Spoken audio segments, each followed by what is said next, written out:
On this edition of Phoenix News, we visit DTSOI's latest performances, follow our students on a scientific journey, and drink some coffee. All of this and more.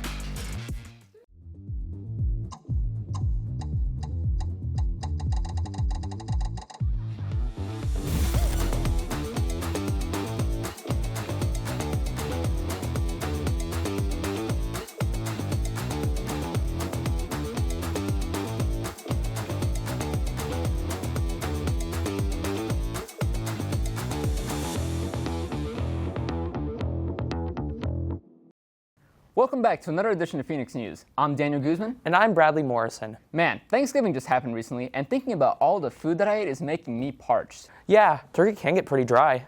That's probably it. I wonder if there's a place where I can get a cup of joe around here. Well, lucky for you, Danny, I know just the place. Let's turn our attention to Phoenix News producer Emma Skirvin to look at what she's been covering downstairs for our morning sip.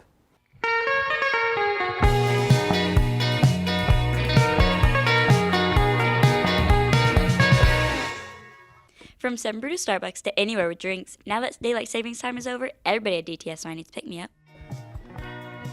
What are you drinking today? Miss Emma Chamberlain coffee. Is it good? It's my favorite, actually, vanilla latte. Oat milk, because I'm vegan. I have a cold brew with a little bit of chocolate milk in it. Did you make it yourself? Always. Actually, I have my 7 Brew trusty hazelnut breve. It's decaf, of course. I'm drinking 7 Brew for my friend. It's a peach and vanilla energy. A blondie from 7 Brew. A 7 Brew blondie. So I am drinking a medium blondie with light ice, caramel drizzle, and cold foam. Alani Nu. Red Bull. And what are you drinking? Monster. I'm drinking black coffee. Did you make it yourself? I did not. My husband made it for me. I'm drinking a blondie with caramel drizzle. Same. Man, I didn't know a place to get the holy nectar was so close to my proximity. Completely off topic and suddenly out of the blue question. You like my dance moves, Danny? Yeah, they're great. Well, I'm not the only one who's been getting groovy lately. Some of our DTSOI students have recently done a package on the Day of the Dead.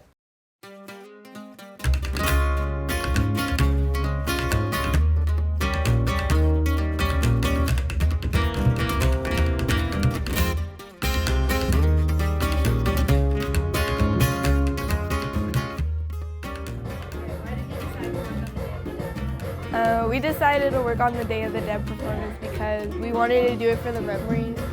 We also wanted to dance together. Yeah. Well, I decided to join it because I really like the Hispanic culture and I'm really involved in it, and so that's why I decided to do it.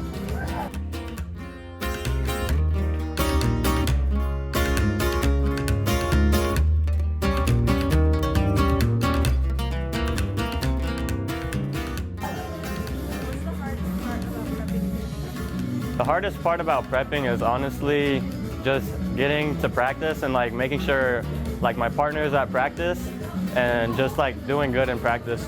I guess the hardest part about prepping is remembering all the moves and trying not to mess up. Also time management. Yeah. Time management is good.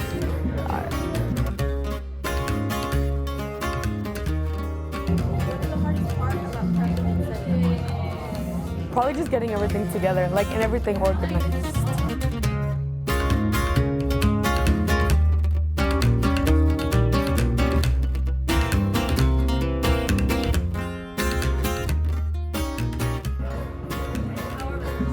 The rehearsals are really fun. It's really fun hanging out with everybody because I feel like everybody here knows how to dance. And it's just fun to see everybody laugh together and hang out.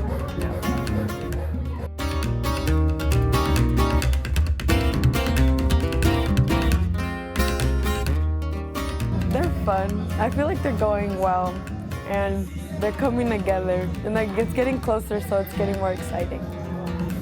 I think rehearsals are really good. I mean, we always get our stuff done, and then afterwards we usually have time to dance, which is the most fun part.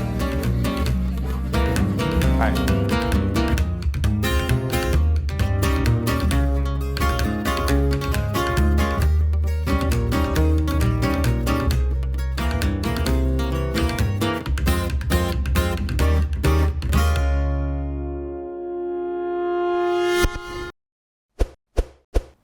Spanish fashion is quite impressive. Wouldn't you agree, Danny?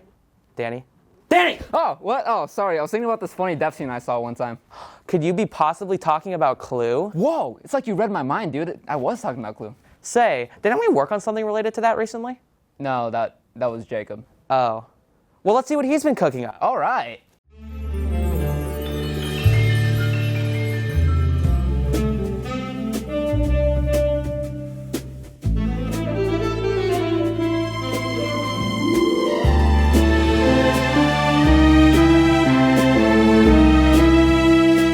DTSOI's latest performance is Clue, inspired by the board game and the 1985 movie. Instead of looking at the face of the performance, we'll be taking a look at the people behind the scenes, the stage crew.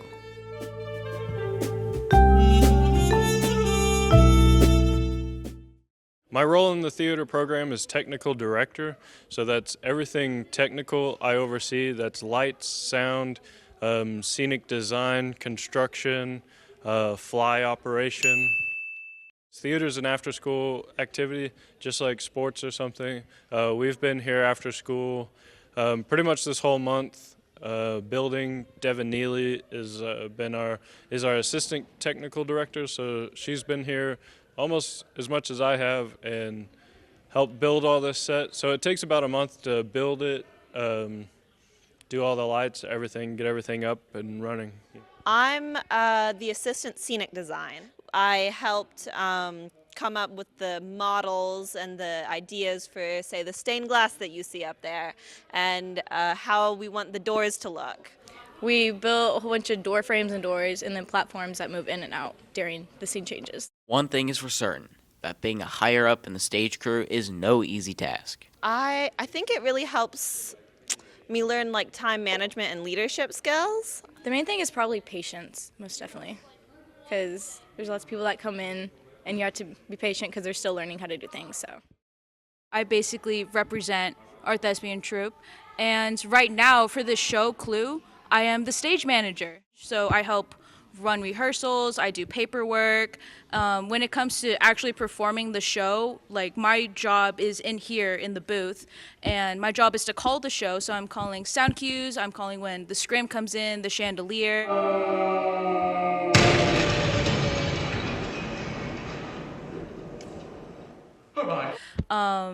Unfortunately, this time I wasn't able to call light cues just because we ran out of time. So Mr. Biazzo runs the light board, and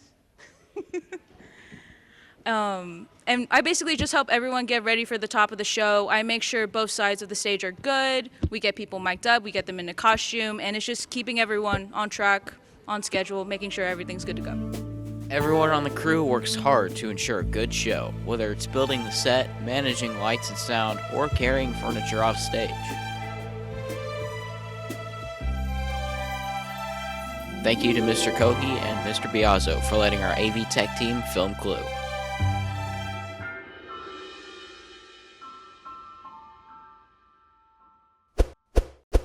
Man, he did some great work on that. I agree.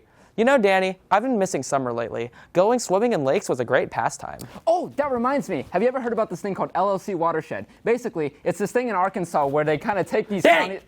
It's great you're so knowledgeable about this topic, but you don't got to give me a whole essay about it. Sorry. It's fine. Hey, didn't we recently have some of our AP Bio kids go down there and look at it firsthand? Oh, yeah, and I think they made a package about that. We should probably go ahead and take a look at that. We should.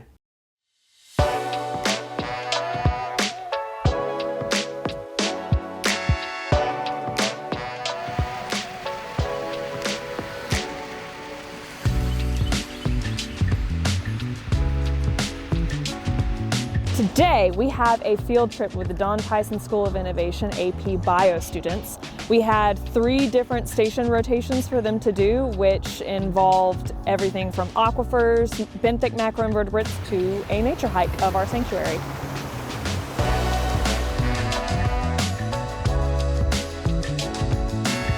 I'm Suzanne Murphy. I am the Youth Education Specialist, and I'm the Water Quality Program Manager at the Illinois River Watershed Partnership.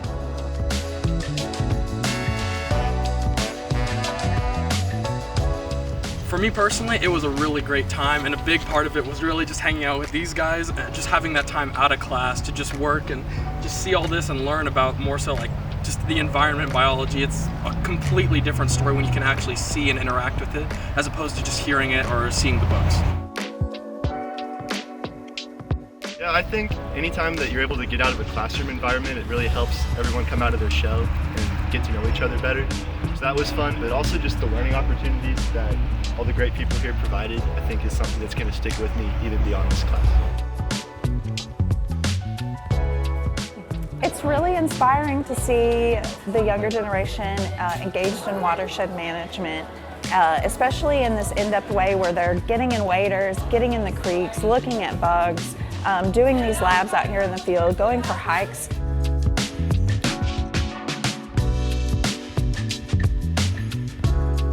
This is great for student learning. It gets them out of the classroom and they get to have hands-on experiences with different types of jobs and careers, opportunities that perhaps ecologists, even microbiologists, being in the lab, being outdoors, they get that experience to see what type of job opportunities there are out there.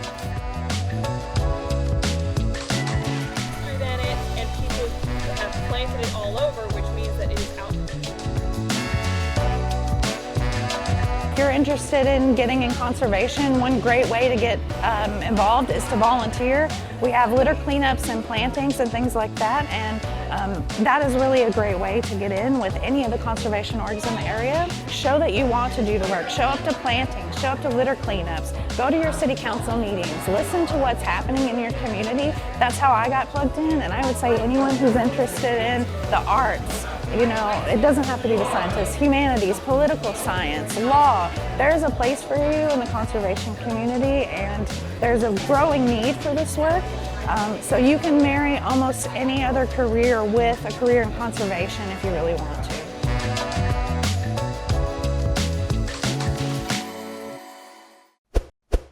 Wow, there's more than I thought to the LL Watershed. It's pretty cool some of our students got to visit there firsthand. Hey, I think we're reaching the end of the show. Isn't there something that usually happens at the end of these things?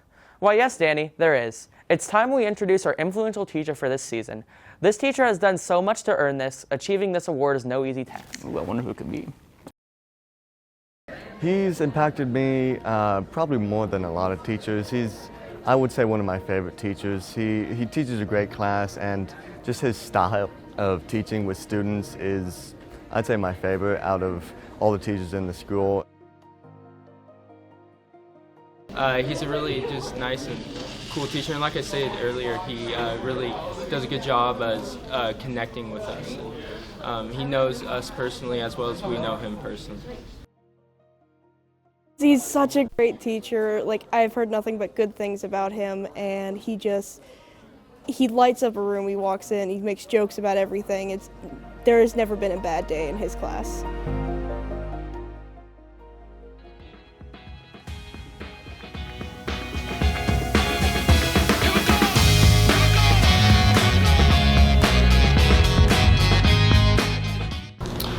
I want our classroom to be a safe and supportive space. I want us to be able to collaborate as a team. I want us to have fun and learn new things that we'll be able to take outside of school and use in everyday life. I think it's a good community. I think the students have a good trust and a good bond with him. I think they listen to him. They know, he's there to help, and he's there to teach them and there to give you something useful. Mr. Legier, so he's really taught us what a real job is. He treats his classes like he would a job. If you're sick, you call in sick. He gives you assignments, and he does a really good job of connecting with us.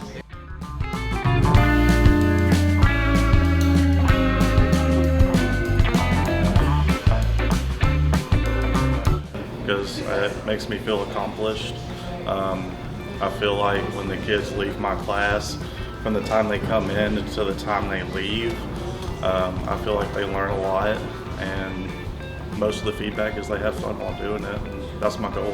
He inspires me every day to continue to create something new and to do things that genuinely make me happy, even if it's not in construction, because that's what he teaches. He still pushes you to do anything outside of construction. He really gets a lot of students into the construction field. He's, the core craft teacher, so a lot of 6th and 7th grade students this year and like 8th and 9th grade students taking the core class and getting into that, getting, the basic knowledge of the construction of the trades, getting into it, see what they like. I think it's great for students. So I've had a lot of different careers in my life. I was a police officer for 5 years. I've worked construction all my life. I've owned businesses, I've ran businesses, but one thing that I've done in all my businesses is help people. So when I got asked to interview for this job, I took it as my next calling in life. I really enjoy helping people, and I've really enjoyed helping kids to learn new things and have fun doing it. Mr. Legier has really been an important part of our DTSOI family. Congrats to him on this amazing achievement. Congratulations to Mr. Legier. Once again, thank you to all the teachers and staff that run this school. Well, I guess we'll see you in the next one.